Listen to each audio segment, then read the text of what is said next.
Well, I think it was extremely shocking to all of us who are Vietnamese and who are in the diaspora that Vietnam fell. I mean, maybe it's really, really, really obvious to anybody outside that, hey, the U.S. is sick of this war and it's going to bail. It's already lost 58,000. They even consider it kind of like an immoral war.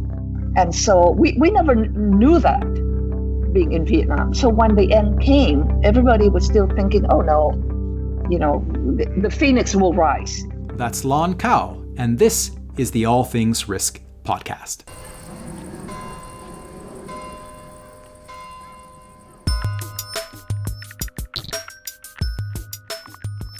We're back, and welcome back to the All Things Risk podcast. I'm Ben Catania, your host. This is my show where we go long form. We talk risk and uncertainty around here, and we cover sport, the arts, world affairs, psychology, business, adventure, and, well, just about anything. As long as it's interesting and a bit of fun, because uncertainty is all around us. And it is 2020 after all, so what better time to understand ourselves and our world just a little bit better through uncertainty. Today we have a first on the show, our first ever mother-daughter guest combination. I'm delighted to bring you this conversation with Lan Cao and Harlan Cao, co-authors of an amazing book entitled Family in Six Tones. Lan is an acclaimed author born in Saigon, Vietnam in 1961, a turbulent time in her country's history. During this time, she found solace in books. And in 1975, as South Vietnam fell to North Vietnam, Lan was adopted by an American officer and went to live in the United States. Her parents followed several months later, and Lan began American high school, and her time in the U.S. also coincided with loneliness, loss of country, and at times hostility. And in that time, again, she found solace in reading. So perhaps it's no surprise that she, during and after a career in law, became a writer and has written 2 novels. Family in Six Tones is a dual-person memoir by Lan and her daughter Harlan, who is 18 and starting university and who has obviously a very different upbringing from her mother, Lan, and she has a very different and independent personality, which I think comes through in the conversation.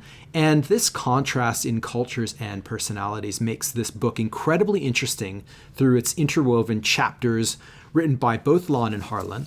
And Lan describes struggling to find her place in the United States as a 13-year-old refugee and being a mother, and she discusses the aftermath of the Vietnam War. Harlan describes her own struggles and challenges. And in all of this, there is something quite universal that fits many of the themes of our show around dealing with uncertainty, decision-making, setbacks, and so much more. We cover a lot of ground in this episode. Lan discusses her life in Vietnam and the Vietnam War. She discusses moving to the US. We talk about geopolitics. Harlan discusses differences in culture, and we particularly talk a fair bit about the differences between the individual and the collective, and we focus on uncertainty and tons more. This is a great conversation. I am sure that you will enjoy it. Here are Lan Cao and Harlan Cao.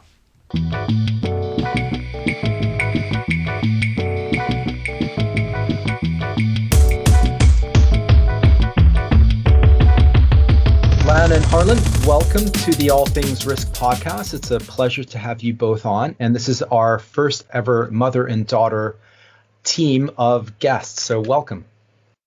Thank you for having us. Thank you, Ben. This is going to be very interesting. There's a lot to cover. Your book is wonderful, Family in Six Tones, and there is an awful lot in it. And I want to get into a little bit of that. I also want to get into your experiences writing this book.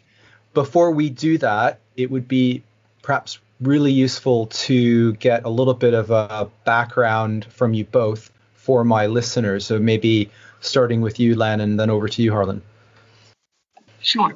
So I was born in Vietnam and born in Saigon.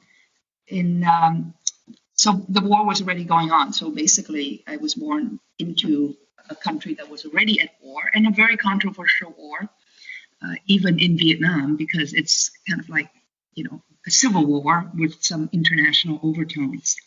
Then in 1975, South Vietnam lost the war, so we fled, and I left with an American who had basically adopted me. I only recently, after he died, found letters of his in his attic that his son had sent to me when he went through his father's belongings, and he saw the adoption papers that my parents had signed over to him, to his father. So this benefactor, it's a family friend, flew back to Vietnam to take me out, and I lived with him and his wife for maybe 5-6 months in Avon, Connecticut. It's a little town right outside of Hartford, which is the capital of Connecticut. And then when my parents came over, I rejoined them in the Washington, D.C. area. So it's a small town outside of D.C. It's a suburb of D.C., basically. Falls Church, it's called. No one has ever heard of it, except that it's featured in a really great TV series called The Americans, and it all took place in Falls Church. So now Falls Church has a lot of notoriety because of the show. Anyway, so I grew up in Virginia, went to school, college at Mount Holyoke College, which is one of the Seven Sisters colleges in the U.S., all women. And then after that, I worked on Wall Street. No, I didn't work. I went back to Virginia, went to law school at Yale, then worked on Wall Street for many years, and then went into teaching. And it's all kind of serendipitous, nothing really planned out exactly. And then I started writing, again, serendipitously, just having a feeling to write. And then my first novel came out in 1997. So I'm now teaching and writing legal scholarship, and also sort of more creative kind of writing on the side as well. So Harlan? I'm 18 years old. I was born in Virginia in 2002. I don't know why I said 2002. I moved to California when I was 10. I spent a lot of time in DC when I was little. I really always wanted to be a writer, but I don't think at the time when I said that I knew what it meant completely. So I think I would just say it to say it, but I'm really happy that it happened. I just graduated high school, and this summer was my first summer home. We always travel every summer. So I was preparing to go to UCLA as a freshman this fall. That's pretty much it. And we have a new puppy. That's some background. Oh, fantastic. Okay. So this book is very interesting. There's so much there. How did it come about? What was the background, the origin story of pulling this book together? Well, when I was about 12, we did an interview for StoryCorps where they had the idea of me kind of asking her questions about her time in Vietnam, because I think at the time she was getting ready to release Lotus and the Storm, the second book. So, I mean, obviously those 3 books aren't meant to be a trilogy, but I feel like it kind of happened that way without even thinking about it. And then all the questions were, it was obvious that it was kind of, it showed a mother-daughter relationship where the daughter is kind of trying to ask about the mother's heritage, everything that happened in the past, figure the mom out while still making some impact so everyone can understand the history of the war better. And then around 2018, so I was just about to turn 16, it was the anniversary of the Tet Offensive. 50th anniversary. The 50th anniversary. So StoryCorps pulled it out of these archives, the interview, and they played it on the radio. And some people at Viking heard it. And they thought, Harlan's older now, maybe she can write for us. So I sent them a writing sample.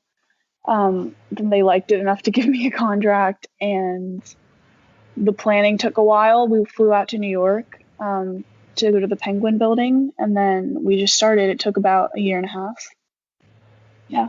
So the deal sort of landed on our lap. It's very unusual, because usually you have to pitch the editors. But in this case, I think they like the fact that it is a mother-daughter story, but a dual voice, alternating chapters. And the child who is telling the story is telling it as it happens and unfolds in her life. Because usually, most of these mother-daughter stories are reflective. Usually the mother is already, or the child is older, and maybe is already a mother herself, and then reflecting on her own relationship with her mother.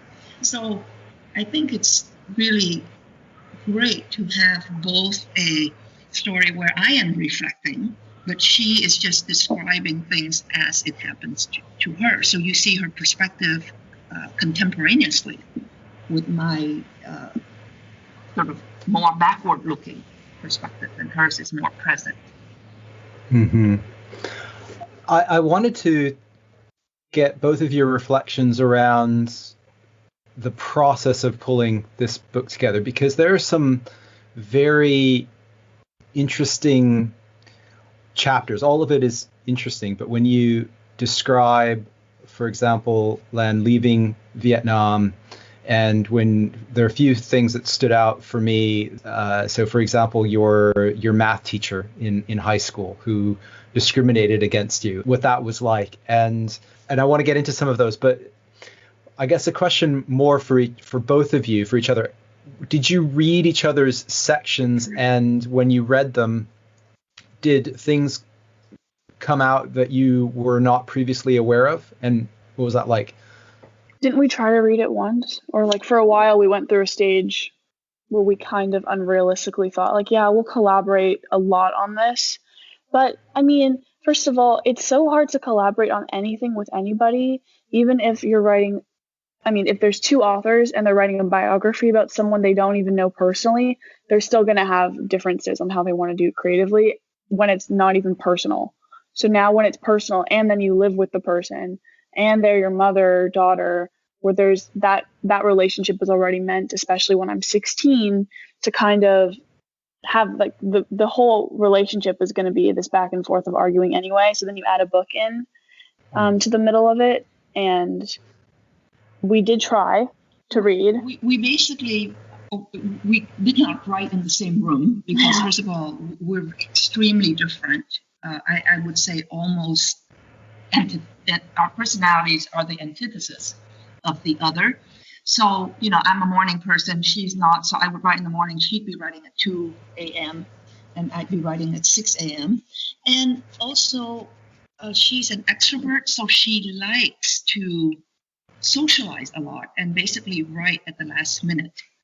And that created conflict with me because I'm thinking, why are you waiting for everything? So even writing hours, which are basically pretty much kind of like mundane issues, because you're not getting into the substance of things yet. And she never even saw me write. Yeah, I never saw her write. I'm like, are you even working? Because she's doing it when I'm already asleep. So we didn't write together, and we started out then looking at I looked at her draft because I have written for publication before and she has not. So my first concern is, let me just see what it looks like. And that first experience was not pleasant because if I made any suggestions, she really, I think it was reflexively, a rejection of my suggestions. And I would make some edits that she thought were unfair. So we decided that it was just not good for the very first chapter with our toe barely in the water and we're already fighting. So we decided to separate. So she would just basically, do everything on her own. And then I sort of just looked at it quickly, not editing, nothing, just to keep peace in the house. And so basically, it's our editors who did the editing. I wanted to do at least some editing before. The editing isn't anything where we would have to look at each other's stuff anyway, because I think they like that we sound so different. So they first would have someone come in and say, like, plot changes, not like huge ones, but just you have to talk about this more, you have to relate it to this, you have to link this is confusing. There was a lot of confusion on my part. They were like, what is she talking about? So I have to go in and fix it. And then the final one, someone else went in and they just made sure like nothing sounds weird, like the order of a sentence or parallel sentences, things like that. But honestly, with the way it was set up, we never really had to read each other's stuff. Obviously, it's the best thing to do because you want to make sure it matches. But I'm pretty sure when we first met Wendy, who's the woman in charge of everything, she does nonfiction for Penguin. I'm pretty sure she had a sense of how to manage us. So she was very good with that. She set it up so we barely had to read. I'm sure. And I'm okay with it too. She's seen everything. Yeah. So this may be new because you're working with a teenager. And so, but she managed everything, managing our relationship well, and also was great with the editing as well. Mm-hmm. And I think in many ways because we did not plan things, because we tried to and it didn't work. And you're talking about uncertainty in your some of your themes. There was a lot of uncertainty as to how we would do it, and it turned out that the way I wanted to do it did not work.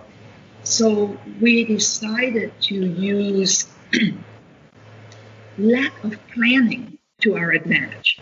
So in other words, we just wrote the way we wanted to, and it turned out that things that Harlan wrote when I read it would lead me then to maybe just pick up. Maybe it's like in music, like you just pick up the key. Like if she's doing an F major in music and I hear that tone, it's not like I'm necessarily even talking about a particular storyline. Just the tone will lead me to create a different accompaniment in my section. We both love music, so interestingly, the book title is also Family in Six Tones, right? So things can guide you when you have substantive uncertainty to look at somebody's writing in tone and either harmonize with it or create cacophony out of it, and that itself is part of the writing. So by not planning, I think it turns out to be very natural and flowing, probably better than if we had, outlined everything and said, you do this, I do that. So in this way...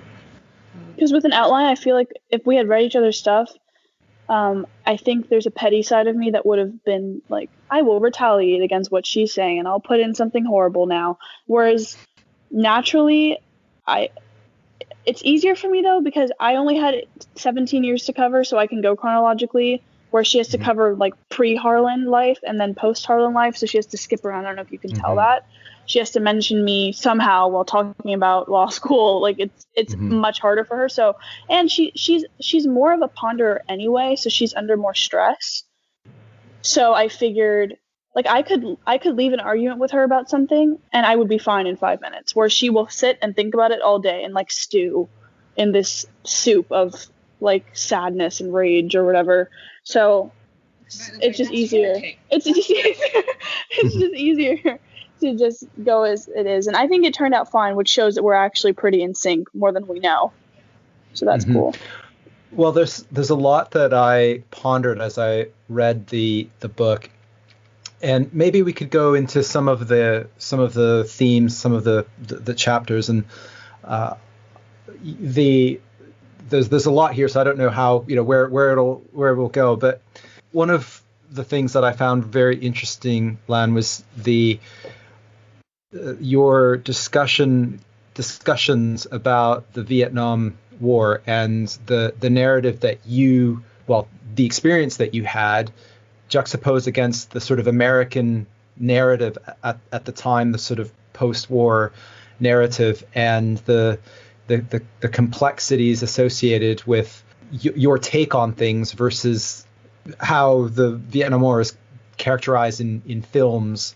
And I don't know if you had any just sort of thoughts to share with my listeners about. I know that's a sort of a big, very open-ended topic, but I'm just wondering if there's something that you can share about your experience leaving the country in 1975, and then experiencing on an American university campus, the debates and the way that it was characterized in academic literature and popular culture and things like this, and what you saw. Any thoughts there?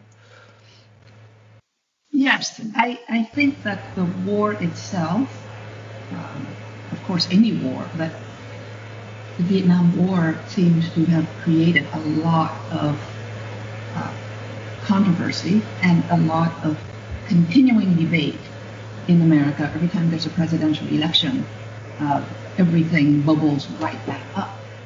So even the Vietnamese, will have very different ideas about it. So it's not as if there is a, quote, Vietnamese perspective. If you talk to maybe somebody from North Vietnam, it may be different than somebody from South Vietnam, or somebody from the Viet Cong, or as referred to, the National Liberation Front. So even within the Vietnamese perspective alone, it's not homogeneous. And I've discovered from having done a lot of readings throughout the years at bookstores and universities, that people pretty much by this time have their own ideas about how they digest that war, what the geopolitical situation was, what was the U.S. fighting for? Was it for democracy or imperialism? What is it? Why was the war lost? So it's almost as if, people will hang on to their ideas, and whatever they read, they parse out the parts that support their pre-existing idea and kind of discount the parts that they think challenge their preconceived ideas. But and especially my readings in the past have been visited a lot by people who came of age during the 60s.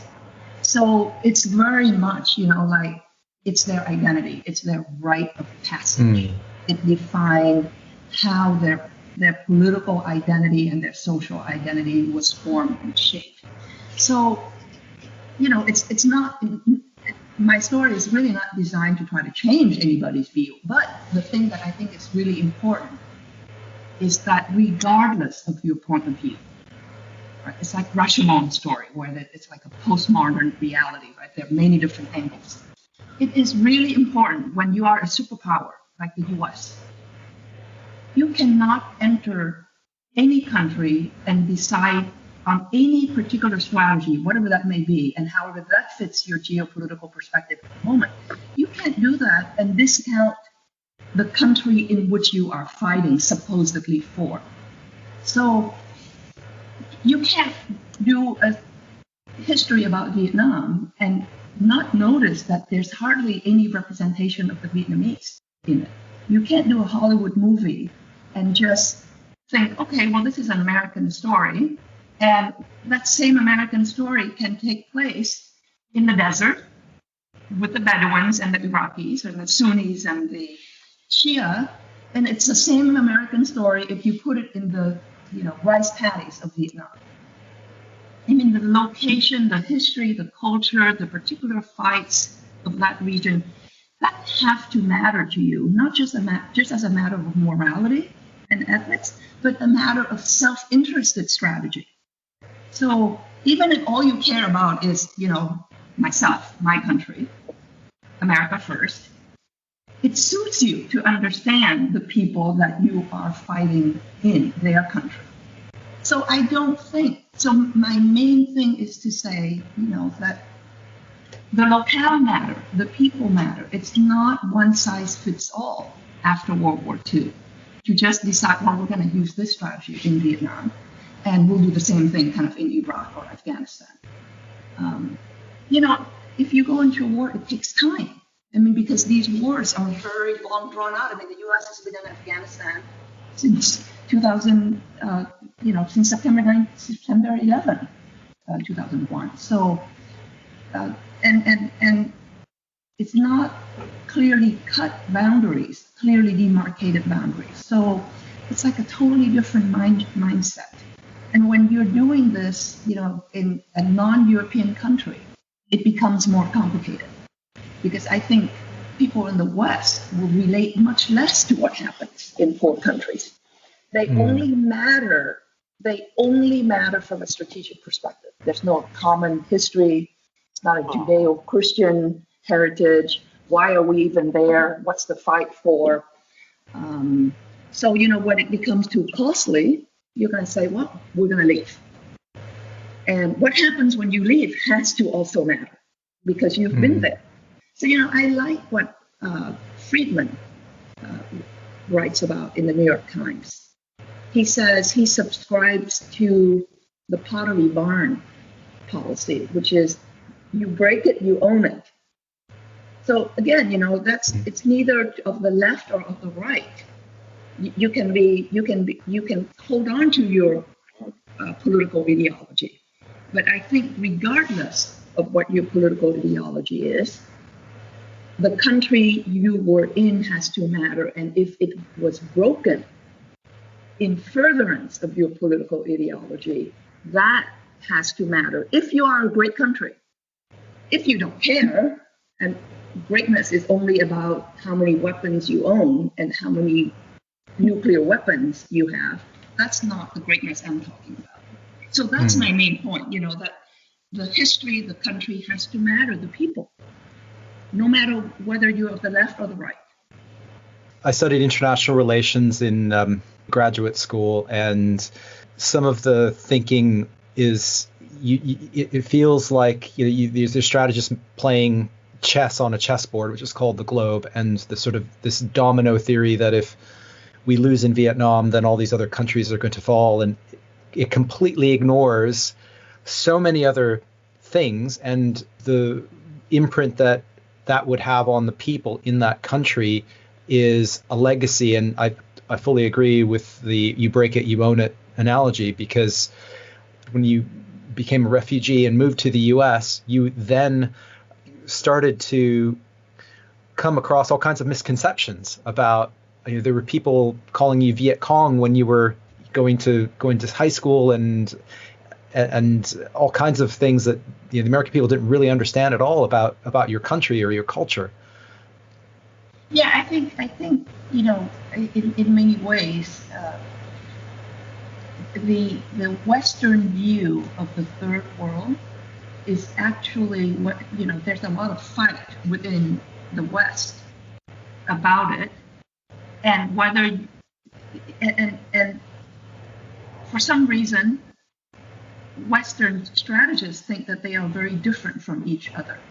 We're of the left, we're of the right, and they can barely talk to each other, because now it's highly polarized, the political situation in the US especially.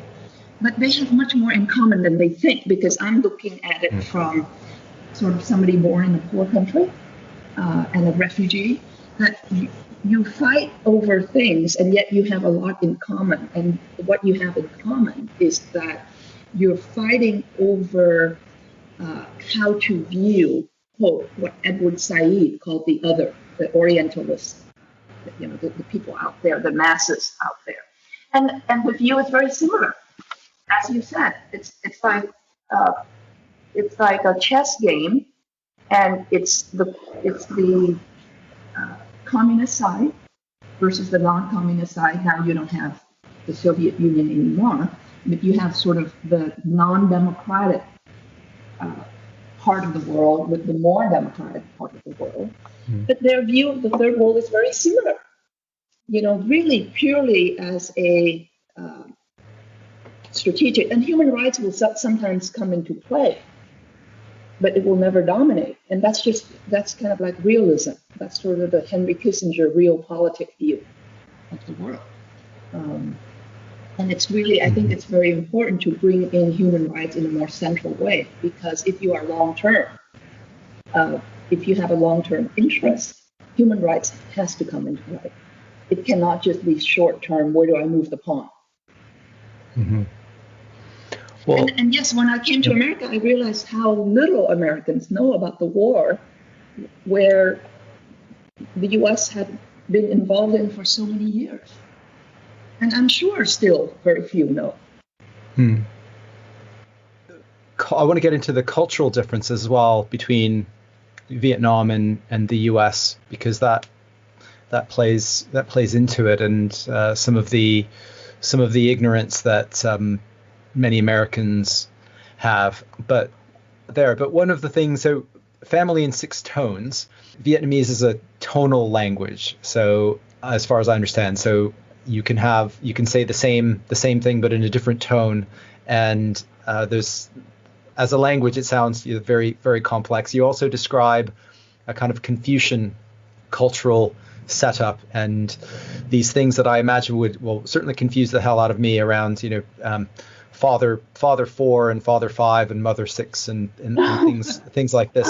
Like, oh my gosh, like how do you, this seems very different. And so transporting that to just the way you describe, for example, in English, the word I, right? The individual and the collective. And my goodness, what a different cultural, huge amounts of differences in culture. And what does that do to an individual going from one to the other? Is to me, it blows my mind, because you were growing up. So you were 13 years old when you moved across, but that period, oh my goodness, how difficult must that have been to manage that transition? I have that transition with Harlan also, because I try to push her more towards a little bit more of a collective view, and by collective I don't mean like Mao Zedong collectivism. I mean more like relational view. So I will have Harlan talk a little bit about what she thinks about that, and then I'll talk about my transition. Great. Honestly, it is interesting. I never even thought about it that much, because it's always the norm. For example, all of the Vietnamese family of ours, they stay in Falls Church. It's like kind of outside DC. It's a suburban area, and we would drive up from Williamsburg, which is South Virginia, and you go and everyone takes off their shoes at the door, right away. And so now it's to the point where I go to a friend's house, white, Hispanic, anything, I take off my shoes because I don't want to walk in the house with shoes. It just seems like common sense to me. It's not even a cultural thing. And that's not to say like, oh, American culture doesn't have common sense, but I'm saying like in that sense of just consideration of someone else's space, just to think like, okay, these shoes were outside, maybe let's not bring them into someone's carpet. It seems something that is obvious to me. And even the way that someone talks about I, as you were talking about, my mom was telling me about this a long time ago, probably when I was like 2. With English, I is always capitalized, no matter whom you're talking to. With Vietnamese, you change the way you speak to someone, the way you characterize yourself and the other person based on the smallest thing. Not even just their age, if they're from your mom's side, if they're from your dad's side. If you remember, I honestly don't know them, but you can see, because they're at that house, there could be like 90 people, right, at a time, and they're all from the family somehow, because all the numbers have their own numbers, because they each have their own kids, and those numbers get their own numbers, and then they just reproduce like constantly. So there's you have this huge, you have to characterize each other somehow, and it's all about respect. Like the kids eat, that you eat in different stages based on the age. It's not just all like, oh, we're going to put it on the table and just dig in, or like grandma who's 85, like she's obviously going to be, she gets the first pick. She sits there silently. She barely talks. She just gets the food and she just watches. And you can tell, I look at her and she's adorable and she's tiny and she's seen so much, because she doesn't, my mom, I just imagine how much she's seen. But this woman who's like 30 years older than you, right? So the amount of stuff it's that she's seen. Mother, it's it's like my aunt, but we don't use the word aunt. Yeah, it's from a different number. It's from a different number, yeah. So like each generation gets their own range of numbers, and she's from a different branch. So I'm not gonna. Yeah, but just to give you an example, so that I think your audience will understand what we're talking about in terms of concrete differences when you come from a relational versus a more individualistic perspective. So the first time I encountered an individual perspective is when I went to college. Because even when I came to America, I lived, of course, with my family, and I entered high school, but I didn't live in a dorm, so I didn't really see how all of that works out.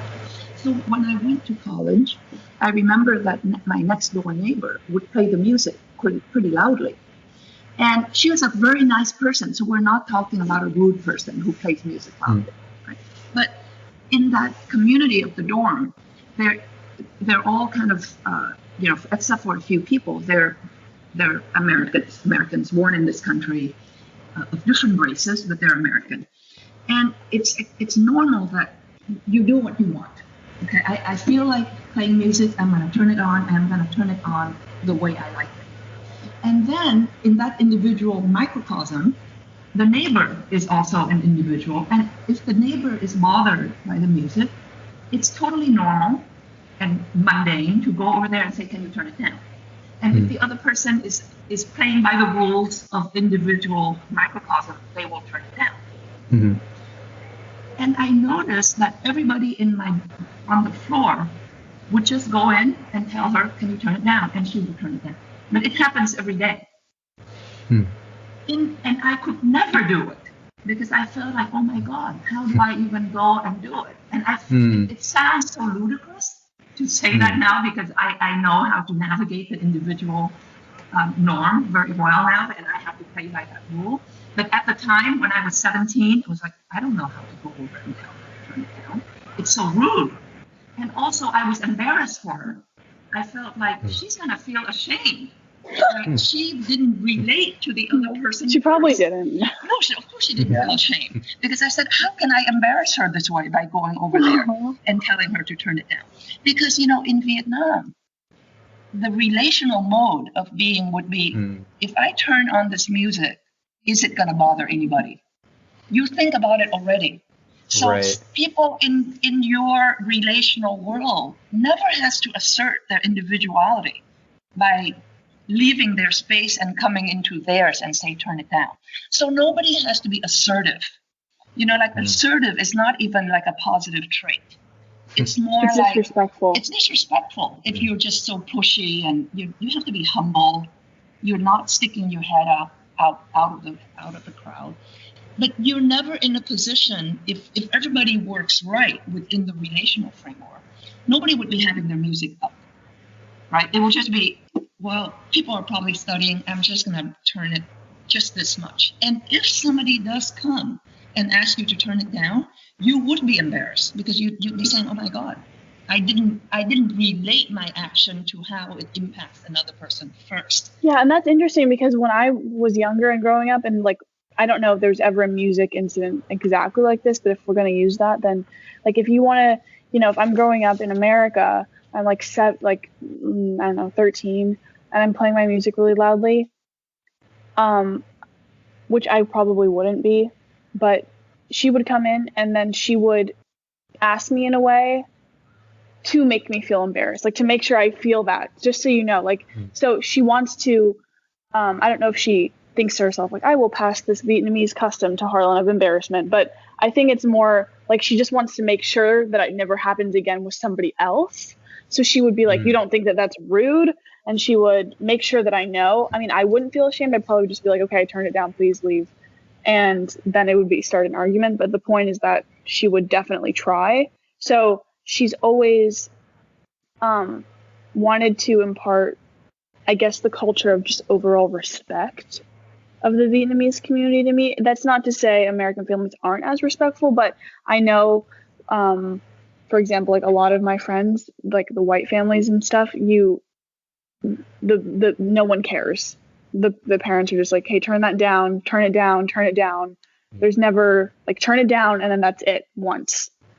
But it's not turn it down as a command. It's like think about your impact on others. It's not about there are other people in the house. We go to the airport. I remember, even though it's a totally public sink, and if she splashes water on the counter and it's not even our house, I'm going to stand there and look at her and say, look, you're creating something that's going to affect another person. Yeah, and then I become my mother, which is everyone's fear, because then I'm in the airport by myself and this woman leaves. It's disgusting, the sink. And I just look at it and I just can't like my OCD kicks in and I can't even, I have to walk away. So I realized it really worked. That was her goal. So, so in that way, it's not just a language, is my point. Like, yes, our language does reflect, there's no such thing as an individual autonomous I. Like, you would not be able to say I in Vietnamese without, like, there has to be another person there for there to be right. to change your language. And if you've never met the person before, like, how can she be my mother or my aunt? It's a total stranger. You have to say, well, if she were in my web of relation, what would she be? And it's based on like a split-second adjustment. Well, she's about, my age. So you would call her my friend, the I that you would use for your friend. She's a little bit older than I am. Maybe she would be my older sister. You would use the I that you would use for your older sister. And you would call her the you that you would call for your older sister. So you have to imagine that the stranger is actually somebody you know before. And so in that way, that same use of language is reflected in behavior. Because before you do something, you have to think, even if I'm here by myself, is it going to affect someone else? And they talk in the third person sometimes. Like they level, like the playing, like everyone's the same. It's not like I'm before you, like you fit my needs. It's just like my name, your name, we're all the same sort of thing. If you know them, yeah. So that is a cultural thing. Yeah. Yeah, that's super. By the way, I just before went on air, I remember I've been reading the at various points in your book that phrase lackadaisical, and then I look behind me and I'm like, oh shit, I'm going my room's a mess, and just because there's just something there that kind of struck me.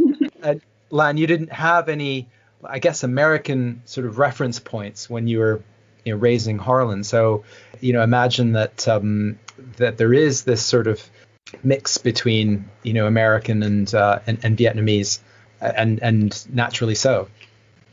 Yeah, also because of my dad, because they're so different too. She always says that I'm more like my father, which is why I think I'm so opposite to my mother, just because they were completely different. But that's a good thing, I think. But I do think a part of it is not just American. I think because he's older by a lot, and he anticipated probably not making it to like my full-on adulthood, and he was right. So he didn't want to seem like the parent that would discipline me. Do you know what I mean? Like, he knows my mom has that down.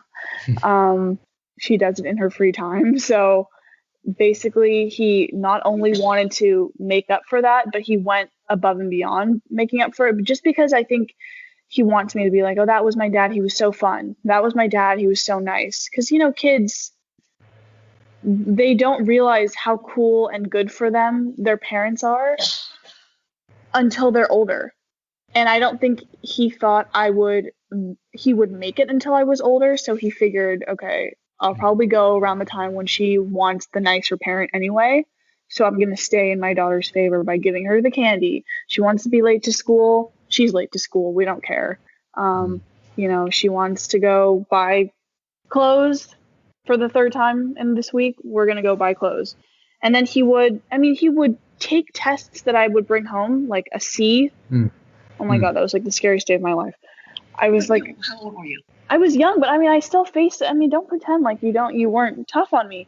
And he took the paper and he shredded it so my mom wouldn't see it.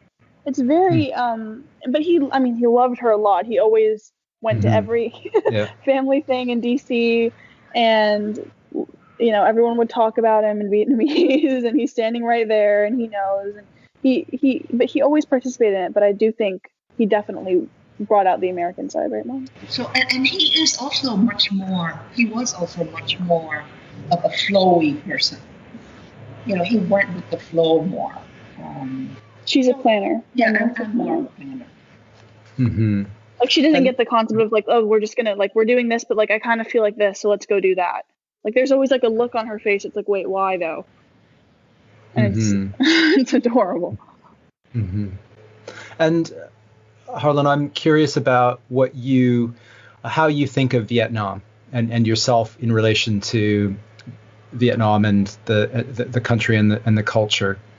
You clearly see yourself as American, or I get the impression you see yourself as American, but you've been back a couple of times and visited, and I'm just wondering what what you take from, what is your relationship with the country and the culture? Well, the first time I was there for a long time. It wasn't just like passing through. So I made a small life there. I went to school. I became really close to my teachers. I had friends at school, a routine. I had a violin teacher there. And so as a young, obviously it's not, if someone came to me like a wizard and was like, we will either destroy Bangladesh or Vietnam, I'll be like, okay, we'll save Vietnam. So it's not like I don't care about it, but it's not like when I go, this feeling washes over me of like, this is my homeland. Like I will meditate here. Like it's more, I think to myself, like, okay, this is the place that made my mom into what she is right now. Like good or bad, like everything about her, she's so unusual. She's made me into, I think, an unusual person. She's made my life very special. So I look at everything around me, even though it's very different, I'm sure, from what it was before the communist takeover. She was telling me like a street that was called Freedom in 73 is now changed to like Anarchy. Or something. Revolution. Like it's not even subtle. Like it's very 1984. Like they just go in, they just change it. So everything is different. There is a particular sadness. Like if I see an old person on the side of the street, I'm thinking like, okay, so you obviously probably wanted to leave and you couldn't, and I'm sorry, unless they're there from the north or something. But so I do feel very connected. I want to go back a lot more. Sometimes it'll make me upset that we haven't gone back more, or when we go back, we just put it into a trip like with the rest of Asia. Like, oh, we're in Asia already, so we'll just throw it in here. I'd rather it be like we take the time, we go there. But I did try to participate in everything as I could. So when I turned 15, we were in Hoi An. It's a central city, and everything is by motorbike there. Everything. So I learned how to ride a motorbike. We spent days doing that, just in the flow of traffic. There's no traffic rules there, so you have to get used to the rule of like there's no rule. So I really do try to immerse myself in the culture, but like again, it's not something where I'm conscious of. When I'm here, I'm not thinking like, oh, I'm Vietnamese. Maybe it's just because my house is pretty white, except for, as my mom was talking about, like the consideration aspect of it, like being respectful of everybody else. And I do have enormous like respect for the people there, and I do see my family a lot now, and I know they've all been through it, so I feel very conflicted because I'm indebted to Vietnam for molding my family into what it is, and I do think we're all very high functioning now, so that's great, but it could have easily gone the other way, because a lot of times people who go through traumatic experiences, like the culture just completely disintegrates after that because they can't take it anymore. So there's a part of me that's slightly afraid of it, if I'm being honest. Like I go and it feels very uneasy when I'm there too. It's like comfort and being uneasy. It's like being in it's like when you're like snorkeling. Have you ever gone snorkeling? If it's like a choppy ocean, it's like that. Like it's pretty calm. You like your head underwater, you see pretty stuff, but you have this feeling of like back and forth. Like, is a wave going to come and topple me over? Like it did, the person before me situation. So it's like that. Mm-hmm. One of the things as well that struck me from the book, actually particularly Lan, was the way that you described the Vietnamese community, or certain aspects of the Vietnamese community in the United States. I guess at the time, I guess this would be late 70s, 80s, that a lot of these people kind of frozen in time, and that and including some descriptions of your own family, just nostalgia over certain dates, events, and that they were kind of frozen in this place, hoping, I suppose, that the war would be over, the South would win, they'd be able to go back and life would resume, and that never happened. And these people that sort of just really stuck and frozen in this very interesting, weird place, and sad place, because they're not able to go back, they're not able to move forward anywhere. And it was really telling that you that you picked up on that, and how you described it, I thought was very interesting. Yeah, Ben. So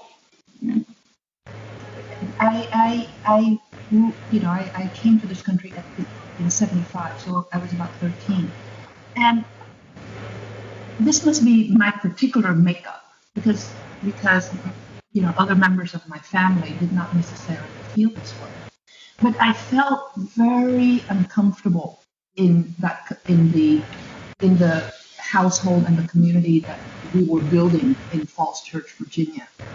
I wanted to leave Virginia, and I imagined it. I tried to link it with the, kind of like the tradition in the past of because I used to read a lot of martial arts novels, and the disciple left home in order to find a master, and this master is going to impart all the most incredible Shaolin temple moves ever over to that disciple. So I kind of saw college as leaving the village and in search of this disciple, in search of this incredible master who's going to impart the biggest secret of the martial arts world to me.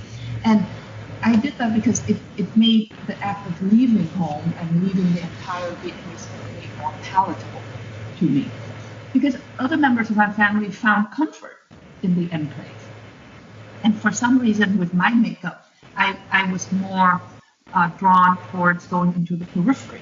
And the periphery of the Vietnamese community, but the mainstream of America, right? And there is a built-in paradox, which is that my parents and most parents who are immigrants or refugees want their children to do much better than they did or they are, to better themselves. And to me, the way to better yourself is through education, and I wanted to go wherever education took me. So what's interesting is that for me to become mainstream in America, the more mainstream I became, the more distant I am from the family, right? And the more distant I am from the Vietnamese community that was being constructed in Falls Church. And part of the reason I felt that like I wanted to leave that community is that it was too much built on nostalgia and too much built on replicating their imagination of Vietnam. And I wanted to go into the present and the future. Now, having said that, when I go to visit the little Saigons, which are all over the U.S. now. I mean, there's even little Saigon in Sydney, Australia, because the Vietnamese diaspora is all over the world.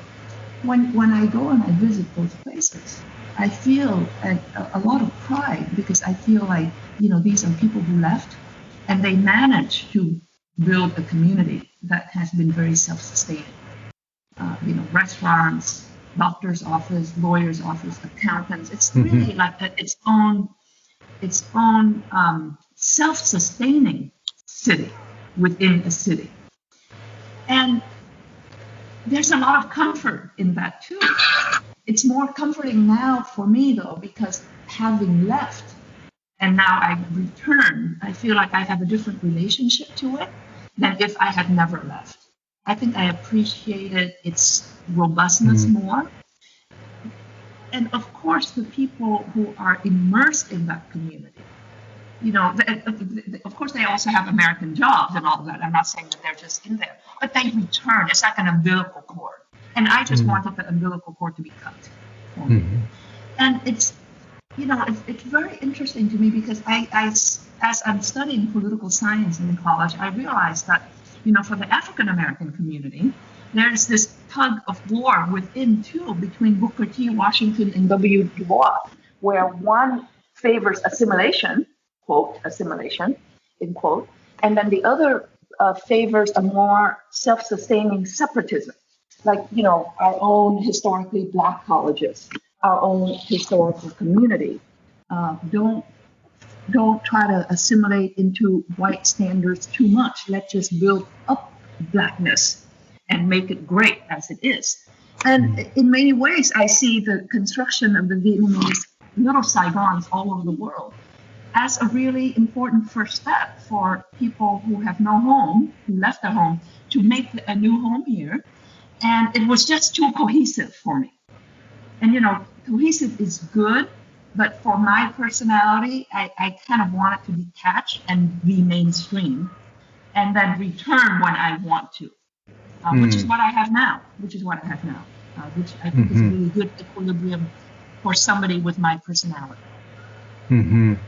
One of the things that as you were talking, with a couple of thoughts, but one of the things that struck me, and I did want to touch on the current moment a little bit, was as you were describing, these Vietnamese people who want to sort of think about or go back to a vision of what it was, this nostalgia. To me, and I'm a Canadian in the UK, so I'm not embedded in this in the United States, but that's what it feels to me like Make America Great Again is all about. It's people wanting there's a sense of nostalgia for something that never really existed.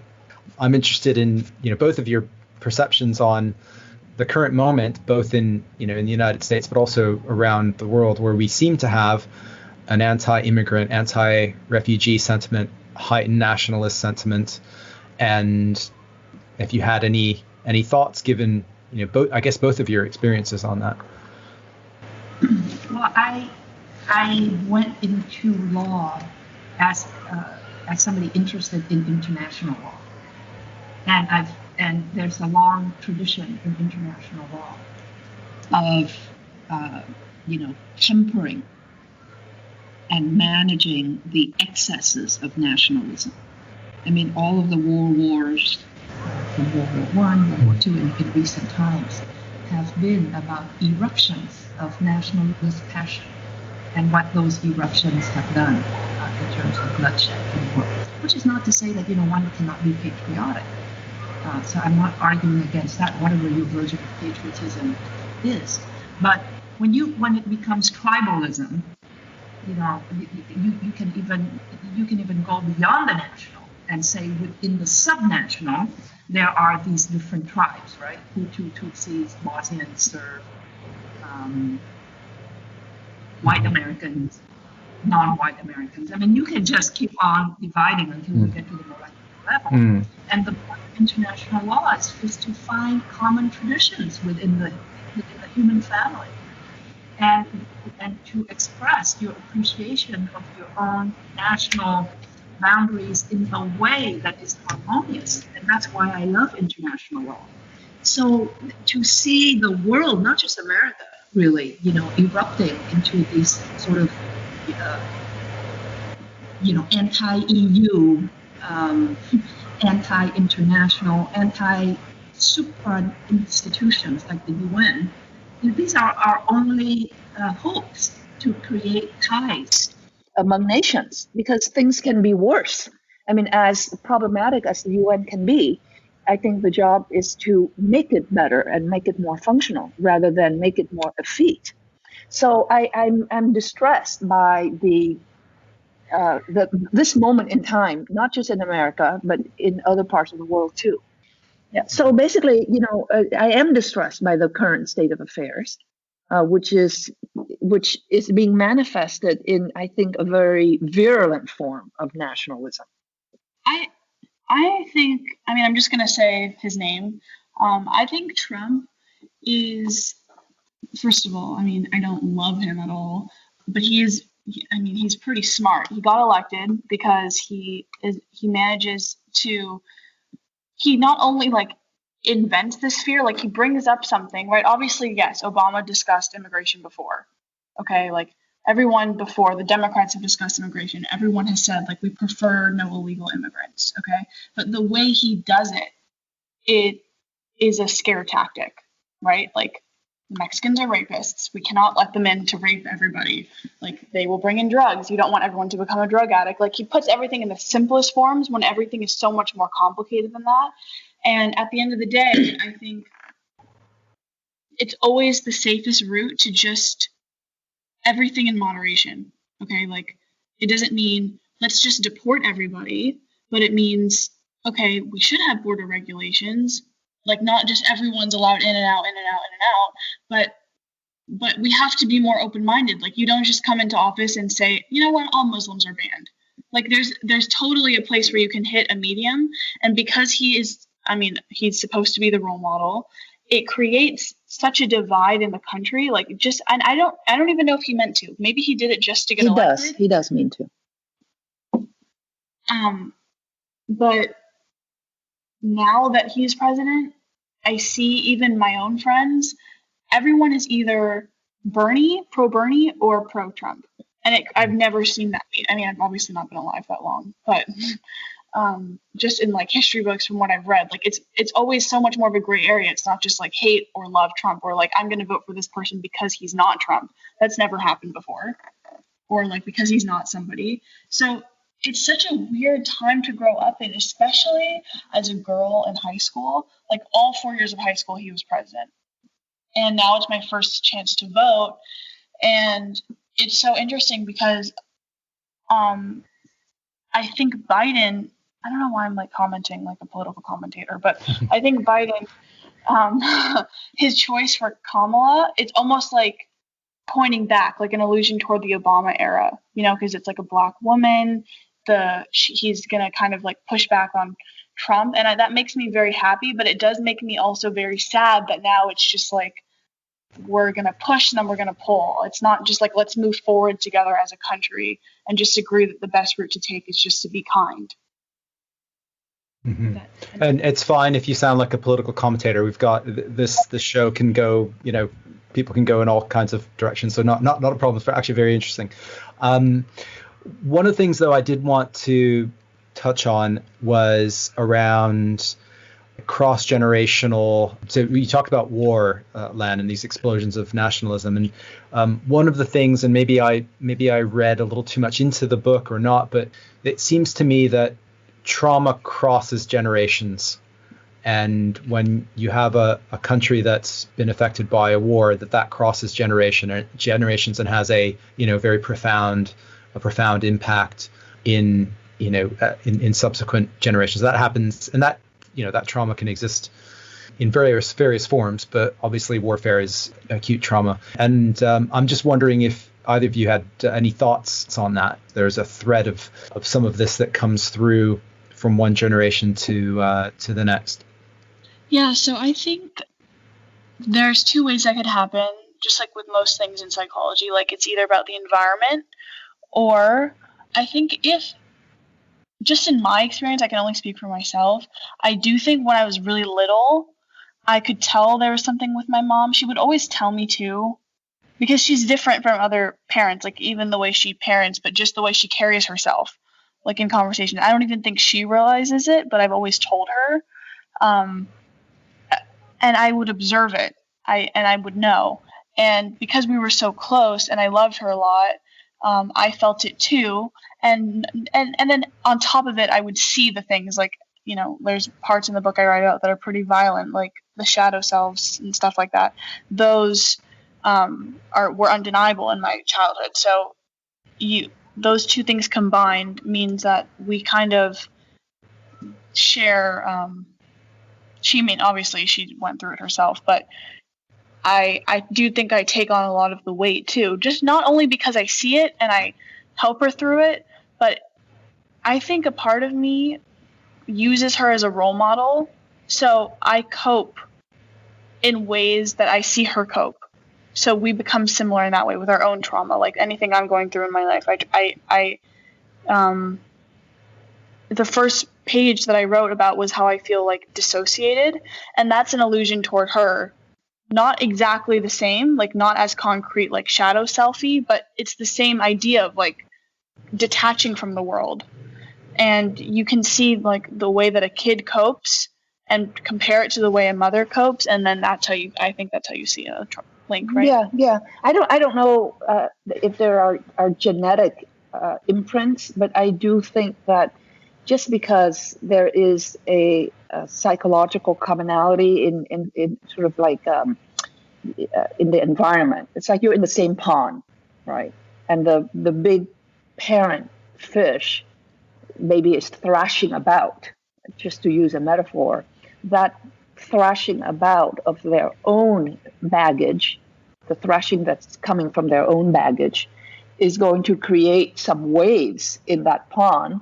And that's going to affect how the little fish is going to be swimming in the world. So I think in that way, there is that intergenerational passing of traumatic experiences. But I don't know enough about genetics to know whether or not there's a genetic biological imprint. But I can't imagine that there would be no psychological chain of events. And I am an anxious person generally, like I my first response is always like, this is going to go wrong. And I'm going to make sure that there are 4 plans that I've already instituted in case plan 1 goes wrong and in case plan 2 or plan 3. It's just very automatic to me. It's not like I even say, I don't even do it consciously. I just simultaneously. Do you know where that comes from? Do you know where you developed that, where that comes from at all? Well, I think it was extremely shocking to all of us who are Vietnamese and who are in the diaspora that Vietnam fell. I mean, maybe it's really, really, really obvious to anybody outside that, hey, the U.S. is sick of this war and it's going to bail. It's already lost 58,000.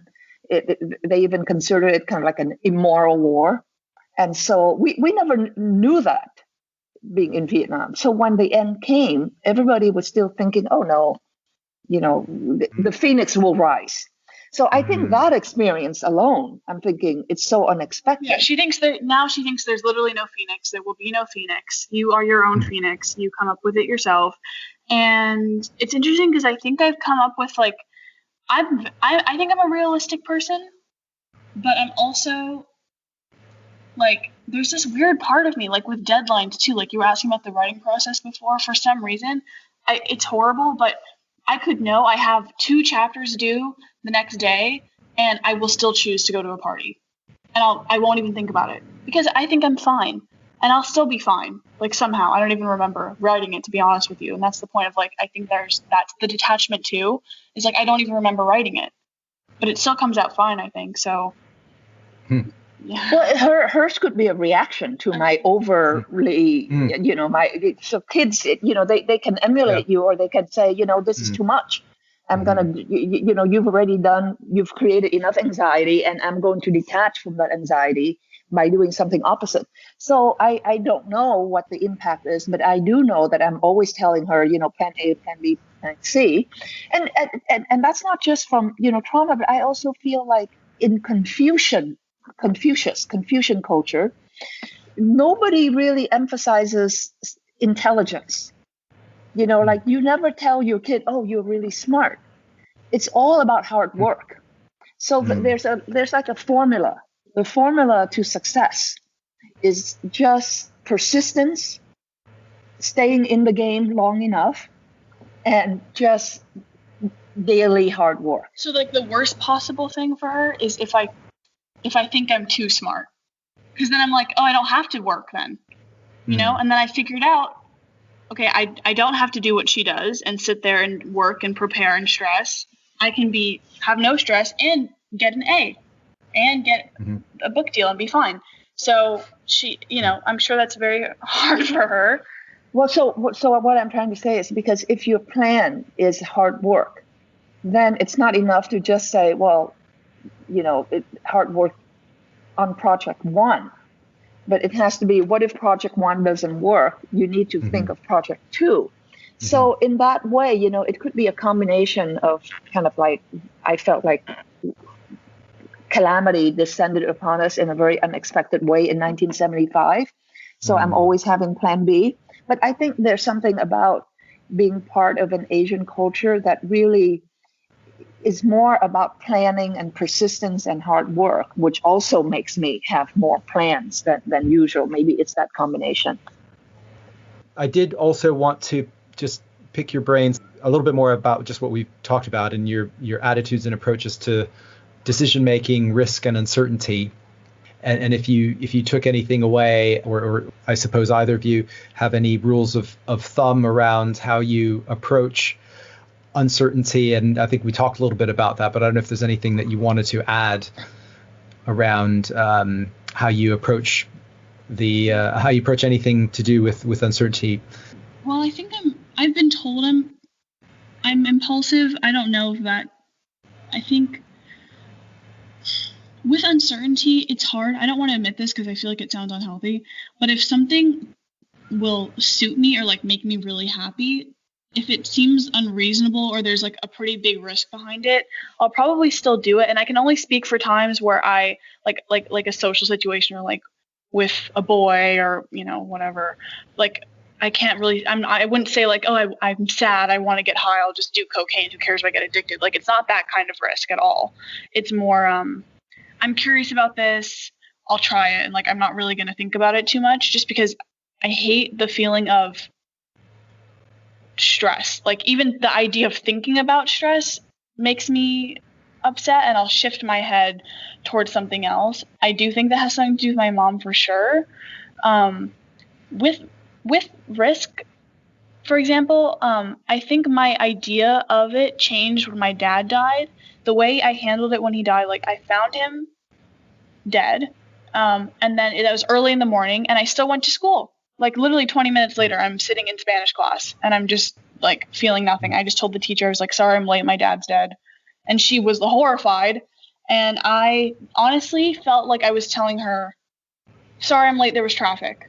And it's a coping mechanism because it does hit me eventually. You know, I'm sure everyone handles it differently. Going on in life without him, obviously it's not a choice, but it's still a risk. Like sometimes risks aren't choices. So that forced me to be more aware. Like that's the first thing in a while that had really struck me, apart from growing up with my mom's traumatic experience, like the shadow self thing.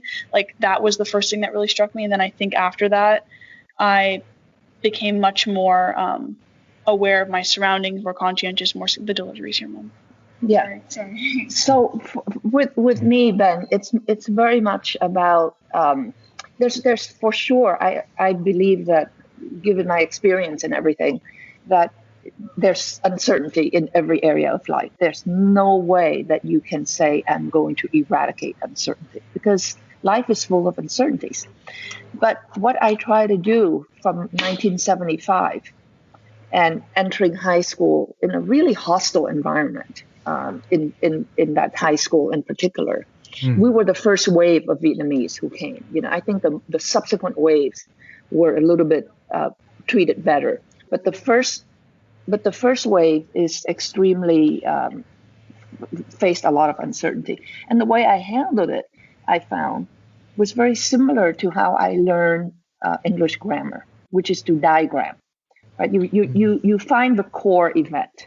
Right. So if you're faced with like a dust storm of uncertainty, I always think, what's the main thing here that is kind of blinding me, making me unable to assess the situation? And when you do an English sentence that is really complicated, you find the subject and the verb. And that is the main spine of the diagram. Okay. Once you have that, you're anchored. Right. So in high school, I would be, it's important to me, and the spine is education, because nobody can take away your education. I mean, you can have 10 revolutions, but if you're educated, that education stays with you. So I think it's important when you're faced with a dust storm to identify what is the main event that you want to salvage. That is going to be your backbone. And that is your subject and the verb, because you can't have a sentence without, that spine. And then everything else is a branch off of that, right? You can have a subject and a verb, and then she reads is the spine, and then the book is the direct object. But you don't need that. That's more extraneous and decorative. You can still have a sentence with she reads. So I think for me, it helped me to see uncertainty as a combination of, you can't see what's important. You define what's important. That's your spine. And then everything else, because it can be too much, you can just remove the branches as kind of like it's not necessary at the moment. And only when you're in better shape do you need to have a more decorative sense, right? You don't need the book if the book is going to make you really weight it down. So in high school, it's your grades that matter. And if I have to spend 4 hours after school to up my grade, and I cannot do something else, which is the more decorative direct object, I just let that go. But I think it's really important to be able to identify What is the subject and the verb? Because sometimes uncertainty means you're faced with 5 or 6 or 7 events, and you just have to focus on only one in order to manage that risk. Mm-hmm. And I think that is different for each person in different stages of their life, right? Like, so now for me, my spine is, now that the kid is about to leave home, my spine is letting go. That is my main event. I mean, it's not always accumulating. Sometimes letting go of the anchor is also important, and it's very hard because we're quarantining. It's hard to let go if what the kid is doing is right in front of you. Because if she were in a dorm, I wouldn't even know what she's doing. So it's easier to let go. Because that risk of what is she doing and will she succeed on her own in college is not within my domain anymore. I cannot be the conductor there, right? So I have to know, like in music, it's also important when you have the rest. I mean, you don't have notes that basically just have no stop. So as a parent, you only hear the notes, but the uncertainty often is the space between the notes. And it's important to be able to see that space and let the kid take over that space. Because when we look for uncertainty, we try to fix it, and sometimes there's no fix. I think that's a very big lesson for me in terms of managing that kind of uncertainty. Letting go and doing nothing. Because, you think doing nothing means you have succumbed. But sometimes doing nothing is itself the right action to manage risk, right? Because if you do something, it could be worse. So it's all about calibrating. When do you do nothing and when do you do something is a way of managing risk too. And sometimes we tend to think you got to do something. Because otherwise you feel helpless. You don't think of doing nothing as a strategy. And that's very hard as a parent. Yeah, there's some great stuff there. That's called activity bias, when you feel like you need to do something and just to make yourself feel better, but it may not be the right thing to do. Yeah, and even when you're writing, Ben, and you're blocked, a lot of times you think, okay, I need to fix that block. I need to really find something to fix. And because I don't read when I'm writing, it's just too similar to me, to the process of writing. I can't say, well, I'm going to read and see whether or not the reading inspires me to write, because it actually interferes with my writing. So I try to find another activity, as you say, the activity bias. I can't just lie still and let the fertile land be fallow. And in the past, I usually go to a museum because I find that, I see art, and art is very creative, but it's a different form of creativity. It doesn't interfere with the kind of creativity I do, which is writing. And now there's no museums that's open, so that's hard for me. So I have to now think, okay, I've got to let go of the activity bias altogether. Like, just go to the beach. And then I read that Google, in their headquarters, they have things like hammocks or places where people can jump. What are they called? Where you jump up and down. The bouncy castle things or whatever. Yeah, the bouncing things. No, trampolines. Trampolines. Or even just playing ping pong. Or, sometimes what one thinks as being inactive can, because of the activity bias, as you said, can actually be really good. And I think when you want to achieve, you think you got to do stuff. And my lesson is really, when there's the uncertainty of being blocked, not even try to solve it and just be. And then hopeful that something will come when it is right. But that involves letting go. And letting go just feels very like you're weak if you let go. But that's not the case. That's very profound. Lots of really good stuff. It's hard. Yeah. It's really hard. It's hard. Absolutely. I'm sure you have, you have faced something similar yourself. Because we're taught, we're taught to do. And especially, Yeah, go ahead. I was going to say, Ben. especially in Western society and American society as well, it's a very activity focused. Even more so in the US, you guys get far fewer holidays than we do in Europe and things like that. It's just there is that activity bias is almost built in to the way in which our societies function. And activity bias, and then a kind of productivity bias, like what have you produced for me, the boss, lately.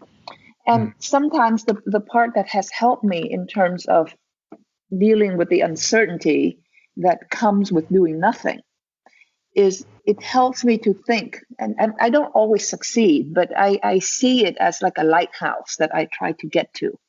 And that's the yin yang in Asian culture. So yin is very much about inactivity, and yang is about activity. Yin is passive and yang is active. Yin is female, actually, and yang is male. Yin is the moon and yang is the sun. And when you translate it that way, it makes it look like yin is like something you don't want to have, right? Because who wants to be dark and inactive and female when you can be sun and active and male, like male energy? But I think if that's only if you use a Western lens to look at yin. If you use the yin-yang lens to look at yin, then you would understand that negative energy, passive inactivity are very necessary, complementary component of the other side of the equation, yang. I mean, I say it because I grew up with it, and I see that it's good, but I can't always get my head into it. That's something I strive for. I strive towards that. It's a very Buddhist way also of seeing life. And that's why, you have to meditate sometimes to get to that space, because we want noise. We want things to do. We want goals. And we think that that's the best way to manage risk. But sometimes reverting to yin is really a very good way. But because of all the negativity associated with darkness and inactivity, we want to reject it. So I try to have that cultural reinforcement that I somehow have absorbed from childhood and bring it to my current dilemma. But, it's a struggle for me because I am raised in the Western world, and I am raised under Western standards of accomplishment. So that's always like, do. What's your next project? Yeah, and we attach a lot of our self-worth to productivity and output as well. So that creates all sorts of problems. I'm just conscious of time, and probably need to wrap up. But I don't know if Harlan, you had any thoughts on uncertainty and risk at all? I guess at the end of the day, it's better to take a risk than to not take a risk, because I would rather regret doing something than regret not doing something, because then I have an experience, unless it's murder. That's what I have to say about it. Okay. And thank you for having us so much. It's a pleasure. It's been really fun. Yeah, thank you very much. Was there anything that you guys wanted to mention before we wrapped up? No, I think that's great. Thank you so much for your time, Ben. It's really, I know we have a time difference and everything, and so I'm glad we can work out the time issue. Yeah. My pleasure. No, this was great. Thank you both. Thank you very much. Yeah. Perfect. Thank you, Ben. Actually, before we did go, did you want to tell my listeners where to find your website and your other books and things like that? Yeah. So my website is lancao.author.com, LANCAO author.com, and I have a Facebook page as well. And my daughter is on Instagram, and her handle, I think you call it handle, is Harlan _VC. Great. Okay, I'll put those in the show notes as well. But thank you. Thank you both very much. Thank you, Ben. Talk to you later. Bye. All right, I hope you guys enjoyed that. Do check out Family in 6 Tones. Links are in the show notes as usual. Of course, drop me a note with any thoughts or comments. allthingsrisk@gmail.com is the best place to do that. And let me know what you think. Give us a like or a share or a positive review. All of that helps our show. We will be back soon. Until then, and as always, don't forget, risk is life.